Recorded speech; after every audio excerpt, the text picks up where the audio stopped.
Phone tapping చేయాల్సిన అగత్యం తమకు పట్టలేదని ప్రభుత్వ విప్ ఆది శ్రీనివాస్ స్పష్టం చేశారు. బీఆర్ఎస్ పార్టీ తమను బురదను జల్లే విధంగా కాంగ్రెస్ ఖండించాలన్న ఉద్దేశంతో సొంత పత్రికలో ఫోన్ ట్యాపింగ్ పై రాతలు రాస్తుందని మండిపడ్డారు.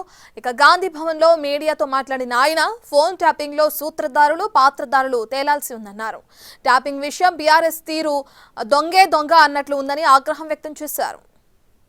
ఒక మాట అంటున్నా, టెలిఫోన్ ట్యాపింగ్ సంబంధించి భార్యాభర్తలు మాట్లాడుకున్న మాటలు విన్నట్టుగా, సినీ తారలు మాట్లాడుకున్న మాటలు విన్నట్టుగా, ఆఖరికి జడ్జీలు మాట్లాడుకున్న మాటలు కూడా ఫోన్ ట్యాపింగ్ ద్వారా చేసి తమ సొంతింటి వారిని కూడా వదిలిపెట్టలేని బీఆర్ఎస్ ప్రభుత్వం.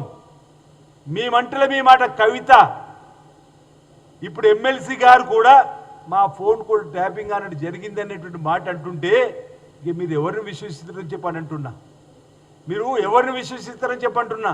సొంత కుటుంబంలో ఉన్నటువంటి వారినే మీరు ఈరోజు విడిచిపెట్టకుండా టెలిఫోన్ ట్యాపింగ్ చేసిన మీరా మాకు నీతులు చెప్పేది అంటున్నా, మీరా మీ మకిలి మాకు కంటించేది అంటున్నా. ఈరోజు బురద మీకంటింది, ఆ బురదను మాకంటించే ప్రయత్నం చేస్తున్నారు.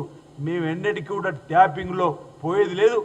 నిన్నటి రోజు మా ముఖ్యమంత్రి రేవంత్ రెడ్డి గారు కూడా చెప్పిండు, ఆ టెలిఫోన్ ట్యాపింగ్ వల్ల దిగజారిపోయి కింద పడ్డటువంటి మీ నైజాన్ని కూడా చెప్పిన సందర్భాన్ని ఈ సందర్భంగా మీకు గుర్తు చేస్తూ, ఈరోజు మీ దొంగ